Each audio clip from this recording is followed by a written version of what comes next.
E está começando mais um Entre Chaves, o seu podcast de desenvolvimento de software. E hoje a gente vai fazer um episódio bem diferente por aqui. A gente vai contar um pouquinho para vocês como está sendo a nossa curadoria aqui dentro da DTI sobre quais ferramentas, quais frameworks, plataformas e técnicas usar quando a gente está falando sobre inteligência artificial. E hoje, então, para falar sobre esse tema, estamos aqui com o Givaldo e o Pedro. Ambos são lideranças de engenharia aqui da DTI e lideram também esse tema de IA nas estruturas que a gente tem aqui internamente. Então, sejam bem-vindos. Como é que vocês estão? Olá, pessoal. Bom dia, boa tarde, boa noite. Olá, pessoal. Bom dia, boa tarde, boa noite. Como é que vocês estão? Bom, gente, tô animada, então, pra esse papo hoje com vocês. Então, pra começar, né, vamos começar do início, igual a gente sempre faz aqui no Entre Chaves, né? Então, acho que uma coisa muito importante de falar é como que a gente aqui na DTI chegou nesse processo. Aqui na DTI nós somos uma empresa bem ágil, que valoriza muito a experimentação. E num momento igual a gente tá vivendo, né, com muita tecnologia, muita coisa surgindo, muita inovação, essa característica se torna ainda mais importante. Então, a gente viu o quanto era importante a gente estruturar melhor, né, o nosso processo de experimentação e mais do que isso, a gente conseguir opinar sobre o que usar e o que não usar. Foi justamente esse o processo da construção do nosso radar aqui de tecnologias de IA que a gente fez aí nos últimos tempos. E aí eu queria que vocês contassem um pouquinho de como que foi o processo para vocês e contassem um pouquinho do que é o radar da DTI. Eu acho que o processo foi interessante, assim, de pessoas de várias opiniões fortes, assim, liderança de vários temas na DTI, né, dentro desse mundo de inteligência artificial que a gente está vivendo hoje. Então, acho que foi um processo, particularmente para mim, de aprendizado também, né, que como a Fernandinha falou, tá saindo cada hora, sai uma coisa. Então, assim, várias pessoas correndo atrás de várias coisas, vão sair muito mais coisas pra gente poder aprender e discutir, né. Então, acho que esse processo foi de muito aprendizado para mim, acho que para todo mundo que participou, e também ajudou a gente dar um pouco mais de maturidade, né, entre cada tema dentro desses pilares dentro da inteligência artificial. Então, acho que foi de extrema importância, assim, pra DTI como um todo, assim, pra gente poder passar isso também pros times de desenvolvimento, né, também junto com os clientes, também levar esse conhecimento, né, que a gente acabou adquirindo. Eu acho que a palavra principal, né, o Pedro citou, que é o aprendizado, né, então 12 pessoas participaram diretamente da formulação do radar, pessoas com diferentes especialidades, diferentes opiniões, e isso instigou a gente também a estudar, se preparar mais. Além disso, né, a gente teve insights de outras pessoas da DTI que não estavam diretamente ali envolvidas no fórum, mas que contribuíram de alguma forma, e acho que isso também reforçou bastante o que a gente fala da DTI, né, do nosso poder de rede, de compartilhar conhecimento, de discutir e sair dali mais fortes. Exatamente. Importante falar, né, que o radar ele foi inspirado no modelo consolidado no mercado, que é o radar da ThoughtWorks. Então, a gente fez o nosso processo, né, ele foi bem baseado nesse modelo que já é consolidado, como eu disse. Então, a gente conseguiu classificar ferramentas, plataformas, linguagens e frameworks e técnicas em anéis, né, anéis de adote, experimente, avalie e evite. Então, basicamente, o que a gente fez, gente? A gente pegou toda a nossa experimentação e é muito importante, né, falar, a DTI é uma empresa de prestação de serviço que tem muito background em muitas tecnologias diferentes, muitos contextos de negócio diferentes, o que nos dá essa habilidade de avaliar muito bem essas coisas que vão chegando nessas inovações e falar assim, poxa, isso aqui serve pra mim, ou isso aqui serve pra mim, mas neste contexto, isso aqui não serve pra mim. Então eu acho que o legal aí do radar realmente foi a gente fazer esse trabalho de olhar pra tudo que estava surgindo, estudar muito, igual o Givaldo falou, né, experimentar muita coisa, estruturar algumas coisas pra que a gente chegasse e falasse assim, poxa, é isso aqui que a gente quer transmitir pra empresa, né? É isso aqui que a gente quer falar. Times, adotem. Times, evitem. E essa gama de coisas, né, entre o adote e o evite, que eu acho que é muito importante até para dar clareza pros próprios times, né, do que eles deveriam realmente focar os seus esforços. Eu acho que uma coisa importante também é a volta disso, né, que também é muita coisa que a gente nem sabia que na empresa o pessoal estava experimentando, acabou a gente descobrindo nesse momento que as pessoas foram trazendo também essas coisas,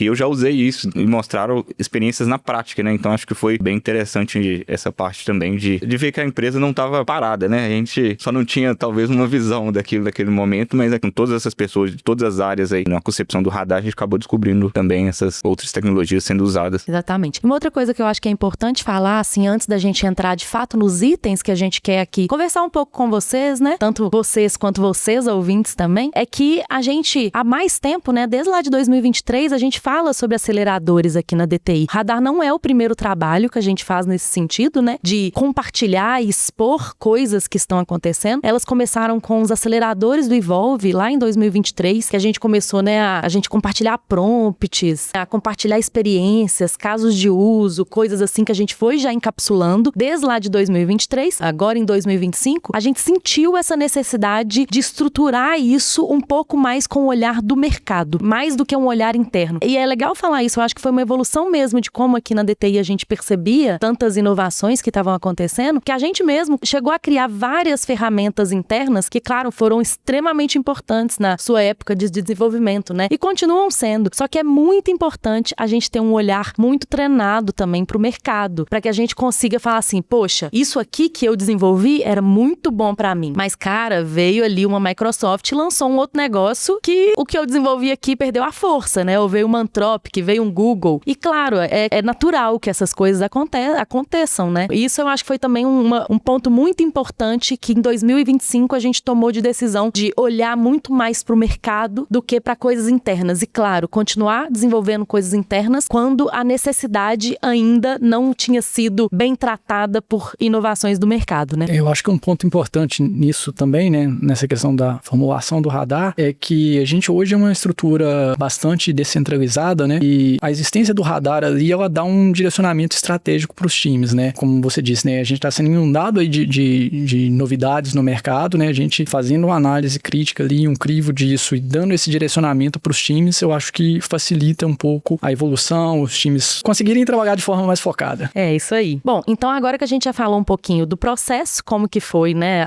da importância do radar, do que ele é e por que a gente resolveu criar ele em 2025, acho que a gente pode agora ir um pouco mais a fundo nos itens do radar, que eu acho que o que a galera tá também bem interessada, né? O que aqui na DTI a gente tá realmente adotando nos nossos times, o que a gente tá experimentando, o que a gente tá evitando também, que eu acho que são coisas, anéis, né, bem importantes no radar. E claro, né, gente, assim, falando pra vocês ouvintes, claro que a gente não vai conseguir falar sobre os muitos itens que a gente tem, porque são vários, né? Nem sei de cabeça quantos itens são, mas são muitos itens, então a gente não vai conseguir falar de todos, mas a gente vai fazer um highlight aqui em alguns itens que a gente acha que são importantes. Então, começando aí com o quadrante aí de técnicas. Técnicas, basicamente, são boas práticas que a gente deve se atentar quando a gente está utilizando IA. E esse é o nosso primeiro tópico aí que a gente vai falar. Começando aí com RAG, ou Retrieval Augmented Generation, que é um tema que a gente já falou muito aqui no Entre Chaves, já falamos, já conceituamos, já, enfim, demos exemplos, mas contem um pouquinho aí, claro, né, uma pequena contextualização e por que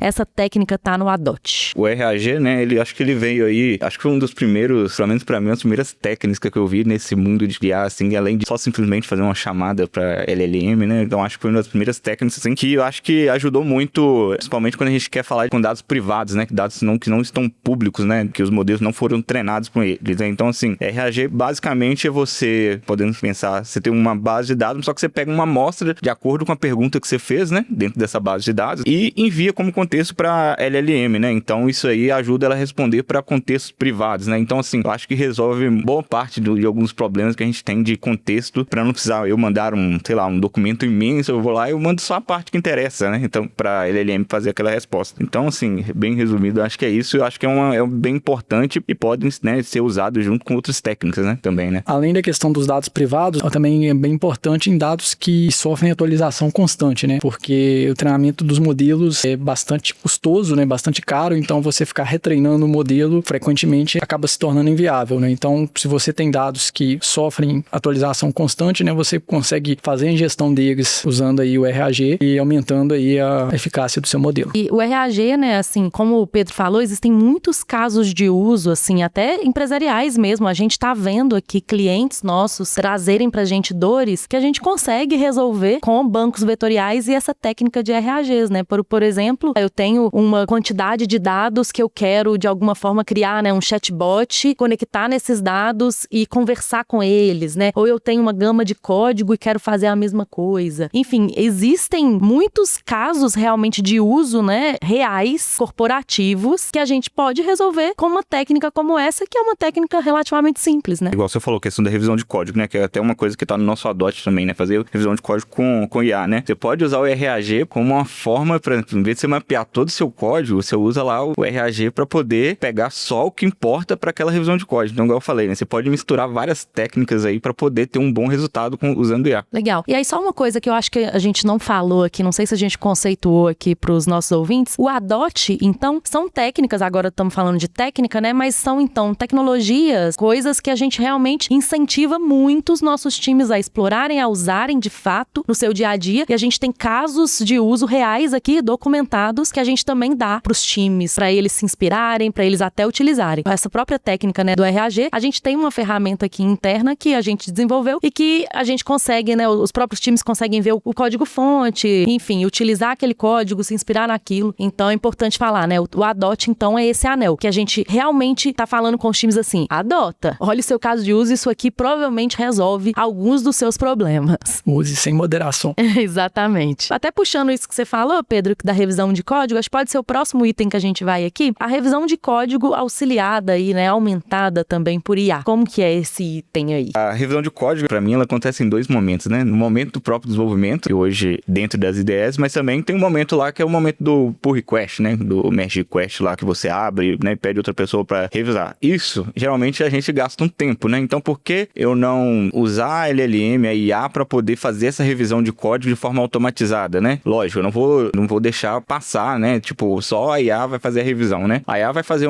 digamos assim, um primeiro pente fino, né?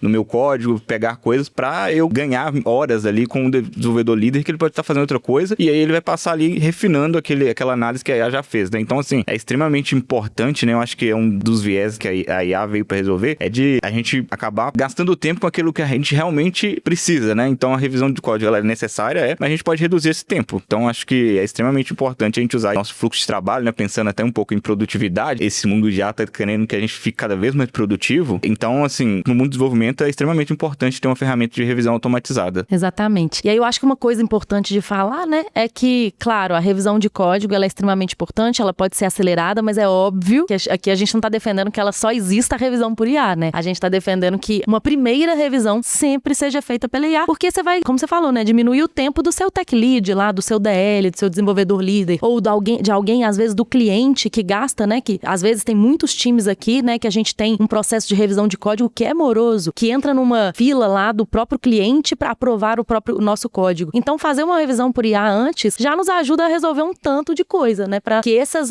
outros passos, que são talvez um pouco mais morosos, eles sejam realmente reduzidos, né? Sim, sim. Até falando, né, isso que a Fernandinha citou, né, e pulando aqui uma coisa, né, tá no nosso Evite substituir a programação em pares por uma programação em pares com IA, né, porque a gente acredita que a programação em par é fundamental, essencial, é uma atividade essencialmente humana ainda, ela promove conectividade, desenvolve soft skills, algumas outras coisas que só os humanos ainda conseguem fazer, né, então assim, a gente aconselha a revisão de código por IA, mas reforçando que não para substituir aí a programação em pares e uma revisão de código por humanos. Eu falo muito assim sobre a evolução, né, da forma de desenvolver software. Aqui no Entre Chaves a gente já falou sobre isso algumas vezes e para mim uma evolução que aconteceu, né, vamos falar assim, do tempo que eu programava, existia muito a revisão em dupla de código. E isso foi gradativamente sendo transformado por uma revisão do pull request, uma revisão mais fria, mesmo assíncrona. E eu entendo assim, tá? Os motivos disso e tudo mais. Mas eu acho que agora é o momento da gente voltar um pouquinho para essa revisão de código um pouco mais em dupla mesmo, que gasta um pouquinho mais de tempo, com certeza, mas ao mesmo tempo você garante que estamos tendo conexão, ou seja, realmente a gente ainda é um time, por mais que, né, a IA tá vindo e tá, a gente tá programando muito mais,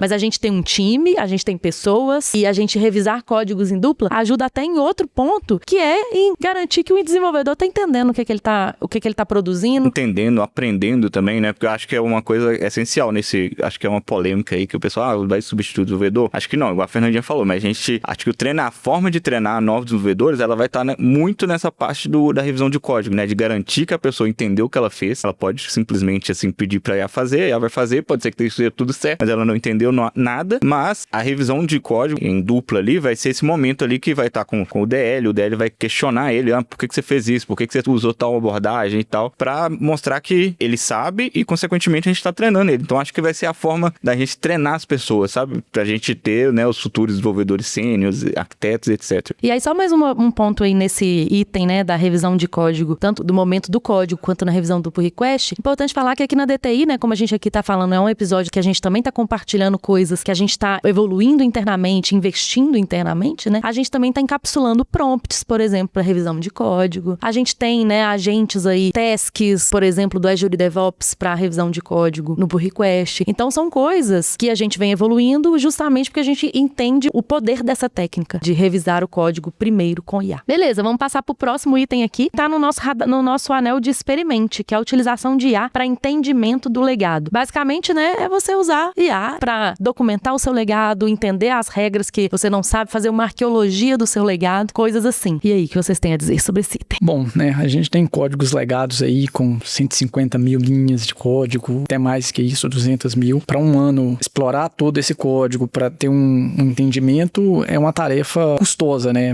leva muito tempo. E aí, né, se tem uma coisa que a IA faz melhor que a gente é fazer atividades mais rapidamente, né, principalmente atividades operacionais. Eu entendo que o entendimento do código ali tem, claro, um componente de analítico, né, de raciocínio, mas tem muita coisa que é mais no mesmo, que é automatizado ali, que a IA consegue fazer isso de forma bem mais rápida, deixando seu tempo aí pro que é importante. Exatamente. Eu acho que nesse ponto, a gente pode ver tanto em muitos artigos, empresas, muita gente falando sobre isso, modernizar um legado é uma dor que é antiga. Toda empresa tem o seu legado, toda empresa tem um sistema lá que, né, já tá meio desatualizado, vamos falar assim, em relação à tecnologia mesmo. Normalmente as empresas têm mesmo essa dor e essa vontade de modernizar legados. Só que no final das contas, esses projetos até então eram caros pra caramba, longos, demorados e às vezes complexos, com certeza, né? Porque muitas vezes sem documentação, sem nada, e muitas vezes com tecnologias que às vezes não é também muito fácil de achar desenvolvedor, né? Pra de fato entender aquilo ali e traduzir isso em alguma outra tecnologia mais recente. E pra mim, assim, a IA, ela veio desbloquear isso tudo. E aí, assim, essa técnica eu acho que ela é muito importante, ela tá aqui no nosso anel de experimente com um potencial gigantesco de se tornar um adote, né, em muito pouco tempo, justamente porque não faz sentido você fazer hoje uma arqueologia de um legado com métodos tradicionais. Na minha cabeça não faz sentido mais. Eu acho que você realmente tem que usar LLMs, IAs, Cursor, GitHub Copilot, que seja, pra entender o seu legado, documentar e, de fato, até traduzir as linguagens mesmo. E a gente aqui na DTI tá utilizando isso muito. Estamos com diversos cases com sucesso desse tipo de prática, né, desse tipo de técnica. Eu acho que é extremamente importante isso mesmo. A gente usar, né, toda a nossa expertise desses cases aqui dentro, né, que a gente usa pra disseminar, porque eu acho que de alguns anos pra trás, né, foi a revolução da IA, né, mas um pouco antes foi a transformação digital aí com a pandemia e tal. Então, assim, surgiram muitos legados, muitos códigos que tiveram que ser feitos de forma muito rápida, que aí talvez não seguiu boas práticas e tal, e agora o pessoal tá parando, opa, estamos querendo alavancar isso aqui, não dá porque tá muito legado a minha aplicação, não suporta tal framework, não tá suportando, a minha arquitetura não tá suportando isso. Então acho que essa é uma técnica que ela tende a usar muito, porque eu acho que esse é um cenário relativamente comum, sabe? Você ter legados, até com a evolução das linguagens, né? Que hoje também, cada dia nasce uma linguagem nova. A gente tá falando de cases, né? Acho que é importante falar que a gente tem case aqui, né? De tradução mesmo de linguagens, né? Ah, eu quero trocar isso aqui, um 6 por meia dúzia de Java pra C#. Ou até, por exemplo, evolução de framework. Ah, eu quero evolução da linguagem, né? Também. Tipo, eu quero migrar isso aqui de Java 8 pra Java 21. Esse tipo de coisa, né? E também modernizações em que eu tenho mudança até do produto também. Ah, eu preciso documentar esse legado aqui porque eu preciso ver como que é o as-is pra eu descobrir qual que é o meu to-be, né? E conseguir fazer todo esse processo aí agêntico, inclusive, né? De documentação e geração de código posterior, né? Então, assim, é uma técnica que tá aí no nosso experimente com um grande potencial, provavelmente na nossa próxima revisão do radar, né? Que vai acontecer daqui a algum tempo, né? Essa técnica vai estar aí dentro do ADOT. Bom, a gente começou a falar sobre alguns evites. O Givaldo falou de não deixar de programar em par com pessoas, né? Mas tem mais dois pontos aqui no evite que eu acho que são importantes de falar. Primeiro é da gente utilizar licenças públicas, né? Que eu acho que é uma coisa que, com certeza, todo mundo deveria evitar, principalmente no meio corporativo, né? Claro que você tá fazendo uma POC lá, não sei o que, da sua pessoal, enfim, aí isso é a sua conta em risco, mas no meio corporativo é algo que a gente deveria evitar. Assim como a complacência, né? Assim, a gente, de fato, aceitar tudo que a IA nos fala, né? Sem ter algum tipo de revisão, algum tipo de senso crítico. E é por isso que esses dois estão no nosso evite. Até a questão das licenças business lá não é uma garantia também, né? A gente tem que ler a documentação pra gente ver essa questão do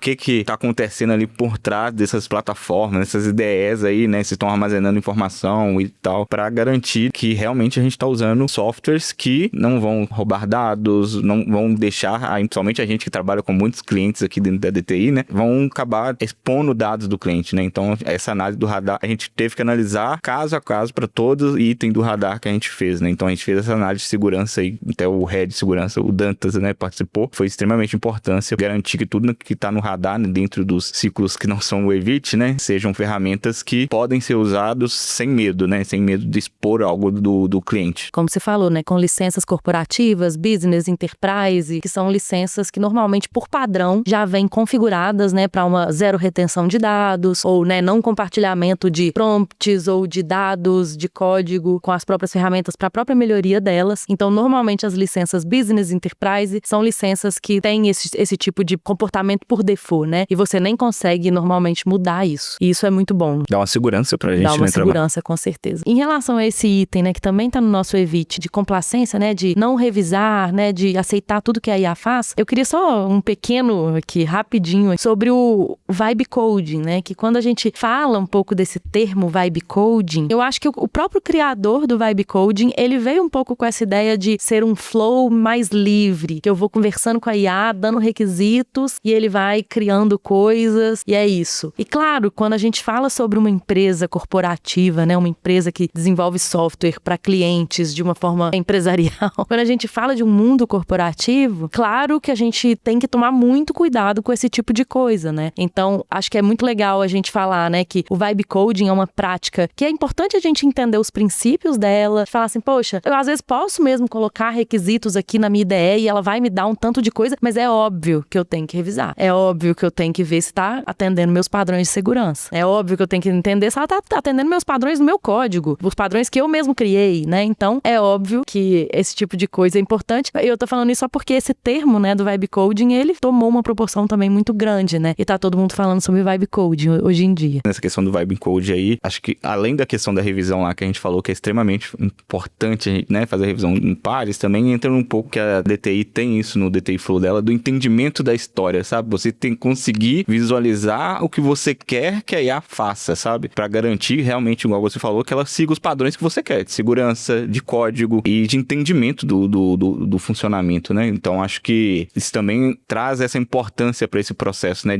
Também de entendimento do que a gente vai desenvolver, tanto funcionalmente quanto tecnicamente, sabe? Quando a gente fala sobre vibe coding, eu tenho um termo que eu gosto mais, que é usar algum, por exemplo, AI First Development ou alguma coisa nesse sentido. Isso eu acho que pode dar um episódio novo sobre, a gente pode gravar um novo episódio sobre isso. Enfim, né, que eu acho que tem muita coisa pra falar sobre vibe coding e essas nuances aí. Paul Homer, que é um Nobel de Economia, falou na Febraban Tech desse ano, né, que ele tá num espectro meio pessimista, digamos assim, né, que a IA é fraca e que não deveria ser usada como ela é hoje, né. Enfim, né, ele é um Nobel de Economia, respeito a opinião dele, mas não acho que a IA é fraca. E o motivo que ele cita, que ele alega pra IA ser fraca, é porque ele fala sobre a explosão combinatória. Então, assim, que é um fato, né, mas então a IA não vai acertar 100% dos casos. Então, a gente precisa ter o cuidado ali de revisar o que está sendo feito, né. Hoje eu tava ouvindo, não sei se era um podcast que falava sobre a dopamina, né, da gente, quando o negócio dá certo, né, como que é muito gostoso quando a gente, como programador, a gente programar e o negócio dá certo. E que isso é muito acelerado quando a gente usa IA, que o negócio começa a dar certo muito rápido, né. E às vezes o vibe coding, ele busca justamente isso. E às vezes a gente fica frustrado justamente porque, pô, não é possível que esse negócio não funcionou de primeira. Eu mesmo já me peguei frustrada por causa disso. Não é possível que esse negócio não funcionou de primeira. Aí você vai ver, o negócio produziu 1000 vezes mais do que você já teria produzido nos poucos minutos, horas ali de interação, né? Mas enfim, toda essa discussão pode ficar para outro episódio. Eu acho que vibe coding, AI First Development e todos os riscos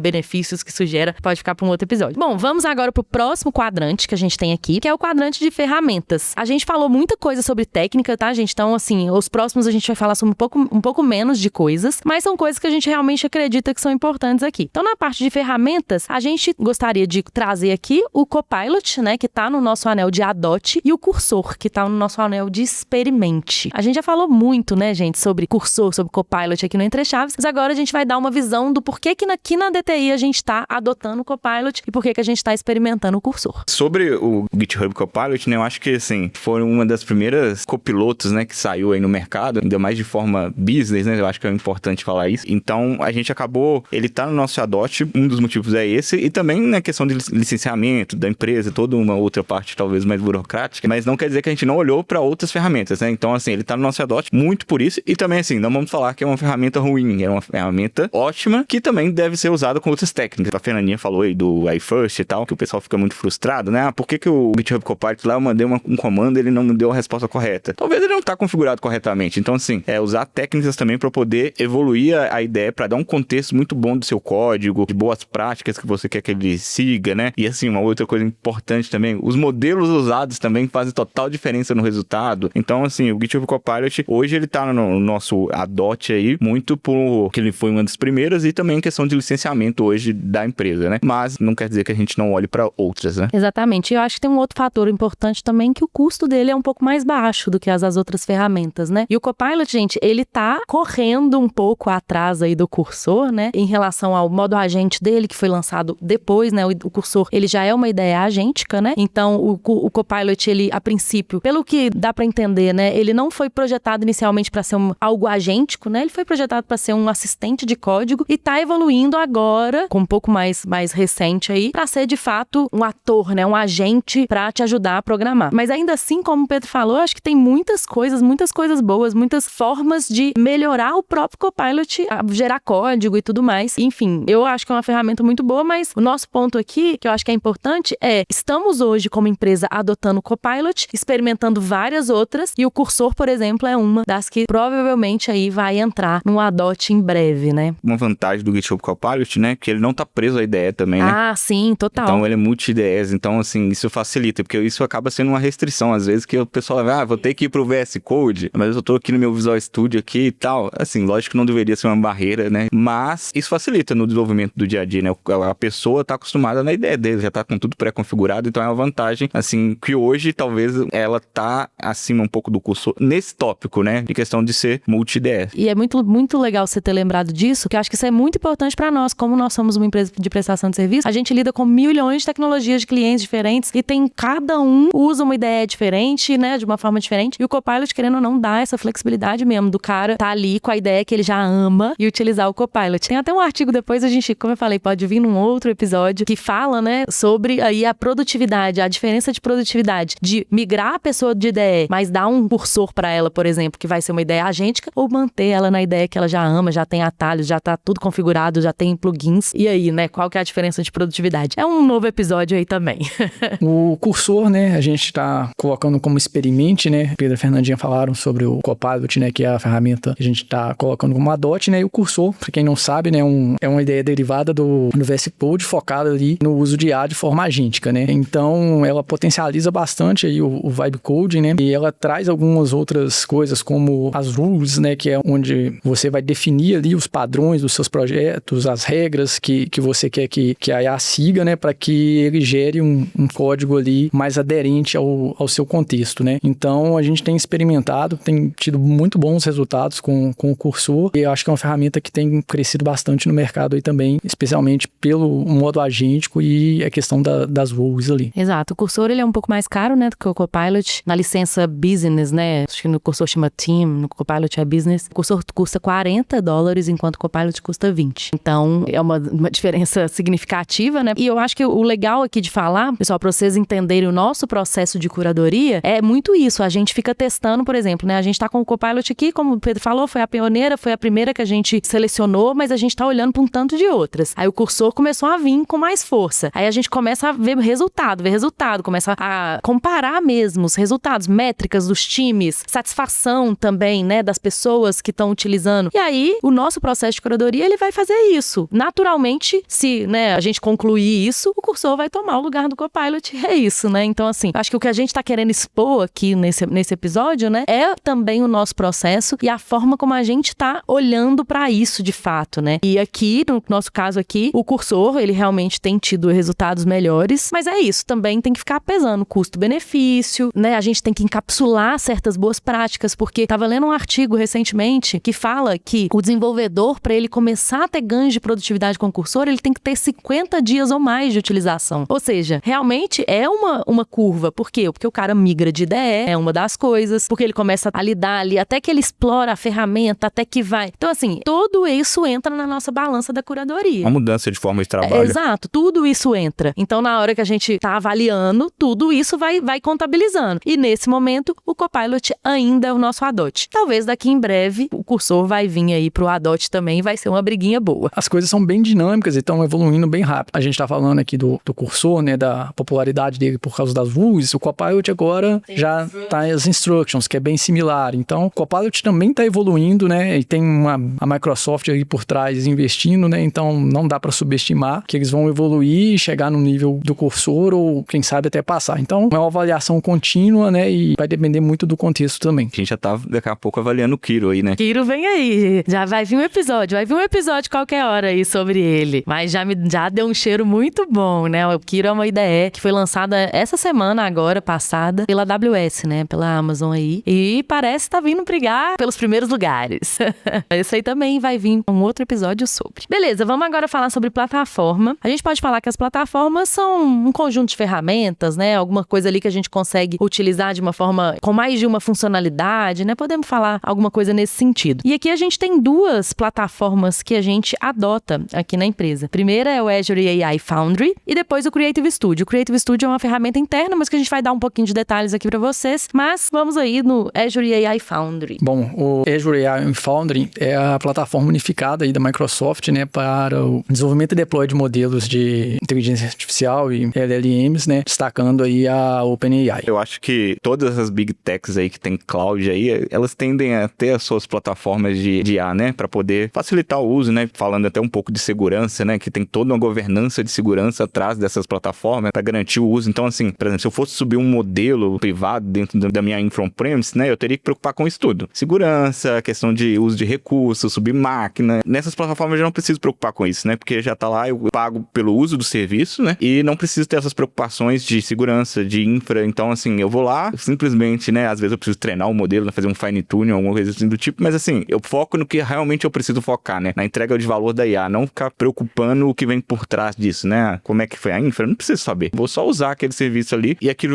vai me entregar o valor que eu quero. Então, eu acho que é uma das vantagens das plataformas aí e, igual eu falei, cada Big Tech vai ter a sua. A Azure tem a sua, a AWS tem a sua. Então, assim, tem pra todos os fregueses, né? E é isso, né? O Azure AI Foundry, ele abstrai pra você a sua própria chamada da OpenAI, por exemplo, né? Eu quero acessar a API aqui do ChatGPT, né? A API do GPT-4o, por exemplo. Só que eu tô com medo, né? Justamente essa questão da segurança. Eu quero ter mais guardrails, né? Eu quero ter mais segurança aqui na minha chamada, porque, né, eu quero dividir a responsabilidade aí. O Azure Foundry, ele vem justamente para isso, para criar essa camada de segurança e eu chamar APIs da OpenAI ou qualquer outro, né, ou modelos, vamos falar assim, modelos da OpenAI através da Azure, então criando realmente um ambiente corporativo muito mais seguro do que eu simplesmente ir lá e chamar a API na mão, né? E como o Pedro falou, acho que é legal ressaltar isso, que as outras nuvens, óbvio, também têm os seus modelos semelhantes. E aqui na DTI a gente optou por adotar o Azure AI Foundry, porque a gente já tem uma infraestrutura de coisas internas aqui da empresa na Azure, né, na Microsoft. Então, pra gente é muito mais fácil eu instanciar recursos da Azure e OpenAI hoje do que da Amazon, do Bedrock ou do Vertex AI, por exemplo, né, da Google. Então, pra nós é muito legal, por exemplo, fazer POCs pros nossos clientes, né? A gente consegue ter um ambiente aí mais fácil de utilizar, que eu consigo rapidamente instanciar recursos já especializados para isso, para fazer algumas POCs, algumas provas de conceito mais simples que eu quero mostrar. Mas óbvio que se o cliente usa uma infraestrutura no GCP, é claro que, né, o caminho mais óbvio vai ser muito mais ir pelo Vertex AI do que pelo Azure, né? Do que do Azure Foundry. Se o cliente usa AWS, vai ser muito mais lógico ir para o Bedrock, né? Então, por aí vai. Mas o legal aqui, que eu acho que é legal a gente falar do ADOT, são essas plataformas de nuvem dos seus respectivos provedores, né? Que, como o Pedro falou, eles abstraem um tanto de complexidade para fazer com que a gente consiga rapidamente acessar os modelos, os melhores modelos, né? E fazer produtos, testes ou o que quer que seja, né? Outra plataforma, né, que a gente tem adotado é o Creative Studio. O Fernandinho já citou, né, uma ferramenta interna, uma plataforma web que está sendo desenvolvida pela WPP, né, a holding da qual a DTI faz parte. E uma das grandes vantagens do Creative Studio é que a gente tem encapsulado lá hoje, né, vários modelos, né, como os modelos da OpenAI, os modelos do Google, né, o Gemini, os modelos da Anthropic. E a gente consegue, né, trocar de um modelo para outro dentro da mesma interface com essas camadas, né, esses guarda-reios extras de segurança e governança que são muito importantes. E essa troca ali dentro da mesma interface é muito boa para a gente poder testar, comparar. Além disso, né, o Creative Studio tem hoje, né, alguns agentes também que a gente consegue fazer ingestão de documentos para dar mais contexto. Eles ainda não são os agentes, né, na concepção plena plena do que tem se definido como agentes de AI, mas tem sido ferramentas bem úteis pra gente também no nosso dia a dia. A gente quis trazer aqui mais para dizer mesmo, né, que a gente tem uma ferramenta que é, né, como o Divaldo falou, desenvolvida pela WPP e tem um arcabouço gigantesco de ferramentas internas lá dentro, né, agentes, prompts, enfim, 1 milhão de coisas que facilitam muito o nosso trabalho aqui no dia a dia, né, seja para acessar, como você falou, esses modelos só para uma pesquisa simples, como para criar agentes que vão me ajudar no meu dia a dia ou até para orquestrar agentes, né. Então é uma plataforma bem completa que a gente quis trazer aqui, mas mais para dizer que é um negócio que a gente usa e que nos ajuda pra caramba. Bom, a última categoria que a gente tem aqui, né, o último quadrante, é o quadrante de linguagens e frameworks. E nele a gente traz aí o Claude, modelo da Anthropic aí, que agora tá na última versão, que é a 4, tanto o Sonnet quanto o Opus. A gente trouxe, né, como linguagens e frameworks, né, mas é um modelo que a gente achou que foi a melhor categoria aí pra gente encaixar modelos, né, mas a gente trouxe ele justamente por, até então, nos nossos casos de uso internos aqui da DTI, a gente tem avaliado como sendo o modelo da Anthropic o melhor em relação à codificação. Aqui no Entrechave a gente falou algumas vezes sobre, mas e o Gemini 2.5 Pro que passou na LLM Arena? E aí, ele tá melhor ou não? Aqui na nossa percepção, no nosso dia a dia, ainda somos bem fanboys, assim, fangirls também, dos modelos da Anthropic. Por isso, a gente colocou o modelo aí, o Cloud, né, como o ADOT aqui dentro. E também temos o MCP, que também é outra aí que a gente encaixou em framework aí, é um protocolo, né? Mas encaixamos aí em frameworks e plataformas. E a gente já falou muito sobre MCP aqui no Entre Chaves, mas falei aí um pouco sobre esses dois itens aí. Sobre, né, o MCP, eu vejo que ele ajuda, né, nós desenvolvedores aqui a plugar outras fontes externas, né, a nossos agentes, né, dar ferramentas para eles poderem trabalhar com outras fontes externas, né? Então, preciso, sei lá, chamar uma API. Então, assim, eu construo um MCP Service lá, inclusive usando a própria ideia agente, que eu, né, sem precisar usando, né, nessa aí first, eu peço ela para criar o meu MCP Service, eu consigo consumir uma API que talvez no passado, assim, antes do MCP Service, nossa, isso ia dar muito trabalho para fazer. Ia ser uma coisa bem manual, né, talvez. Então, o MCP Service aí tá no ADOT aí, então acho que, lógico, né, o uso com parcimônia e com segurança, né, porque, tipo assim, você vai plugar, você pode ter o poder de plugar em várias fontes. Então, assim, você plugar a sua ideia numa coisa que talvez não é tão seguro, é algo arriscado, né? Então, assim, existem aí, né, por exemplo, o Cursor tem lá o diretório dele de MCP Service, o próprio pessoal que criou, né, o MCP Service também tem os MCP Service que eles, podemos falar, disponibilizam, né, que são confiáveis, mas não impede a gente criar outros, né, mas hoje a gente tem um arsenal aí de MCP Service para facilitar a comunicação com Sonar, com APIs externas. É um mundo, né, a parte, acho que o MCP Service deu pra gente para essa questão, para comunicar com o mundo externo, que eu acho que era algo bem difícil de se fazer sem o MCP Service. Eu acho que 2 MCPs, inclusive, que a gente tem usado bastante, né, complementando os que você citou aí, né, o MCP do Figma, né, que é pro desenvolvimento de front-end, né, tem aumentado bastante a nossa produtividade, e o MCP do Memory, que é basicamente para você manter o contexto ali, né, do que você já fez, né, do que você tá fazendo, e você ter um desenvolvimento mais linear ali, digamos. Outros dois que eu queria citar aqui também é o próprio MCP do Sonar, que o Pedro falou, que eu acho que também é legal, de usar as APIs do Sonar e conseguir, através da sua ideia, acessar os codes MELs e pedir para ela corrigir, por exemplo. E um outro também é do DevOps, que eu acho que também é bem legal, apesar dele expor milhões de tools, né, de ferramentas. É um MCP também que você consegue, por exemplo, na sua IDE, ler os detalhes de um card, né, dentro do seu DevOps. Enfim, o MCP, ele já veio, né, ele já veio aí aumentando, como o Pedro falou, a conectividade entre coisas, né, entre nossas IDEs, por exemplo, e outras ferramentas externas e, com certeza, melhorando o fluxo de desenvolvimento e aumentando a produtividade, né. Falando um pouco do Azure DevOps aí, outro dia eu fui usar, eu achei uma coisa, tipo assim, que eu achei que não ia fazer. Eu tinha um link da outra história lá dentro, assim, que era tipo assim, era um front-end que ia consumir um back-end, sabe? Ele baixou a história, a primeira história, e depois ele foi lá, viu que tinha o link e foi lá e já buscou também a escrita da história do back-end. Então isso ajudou no contexto, né, dos contratos e tal. Já tinha na história original, mas assim, ajudou muito na questão de autenticação, que é uma coisa que tinha muito claro lá na primeira história. Então assim, eu acho que o uso de forma sábia do MCP Service tende a escalar, né, a produtividade e também dá liberdade também pra gente, né? Bom, gente, eu acho que foi isso, assim, esses foram os itens que a gente selecionou aqui pra contar, né, pra fazer esse highlight que eu falei. Claro que a gente tem vários outros itens. Inclusive, se vocês ouvintes quiserem mais detalhes, mais coisas que a gente tá usando, falem com a gente nas redes, que às vezes a gente faz um novo episódio sobre o radar e conta mais outras, né, ferramentas, plataformas, normas, frameworks, técnicas que a gente tá usando aqui na DTI e como a gente tá fazendo essa curadoria, né? Às vezes a gente faz um episódio só sobre certo item, né? Alguma coisa ou outra ali, a gente pode super fazer um episódio sobre, né? Então acho que o legal aqui foi isso. A gente mostrar pra vocês como que a gente tá fazendo essa curadoria e mostrar também que a gente tá fazendo isso com muito cuidado mesmo, sempre prestando muita atenção na segurança, sempre partindo do princípio, né, que estamos em um ambiente corporativo que é muito importante a segurança, a qualidade e o que a gente entrega. E sem tirar nosso viés de experimentação, né? Isso, e sem tirar o nosso viés de experimentação. E nosso DNA ágil, né? Tudo isso que a gente falou, a maioria dessas coisas se conectam de alguma forma, né? Então, assim, você tá lá desenvolvendo, usando o Cursor ou usando o Copilot, mas usando o Claude como modelo, usando um MCP Server, usando alguma técnica de RAG, usando uma técnica para fazer revisão de código, enfim, as coisas vão se conectando ali. Legal, muito, muito boa a colocação. Acho que é exatamente isso. E aí, com isso, a gente vai sendo cada vez mais produtivo e entrando, de fato, num flow de desenvolvimento, né? Que a gente imagina, né? Que a gente não precisa nem sair da ideia, fazer nada. Acho que é o sonho aí, né? Bom, pessoal, muito obrigada. O episódio foi massa. Obrigada, gente, que tá aí nos escutando até agora e até a próxima. Tchau, tchau. Tchau, tchau. Obrigado, até a próxima. gente. Até a próxima.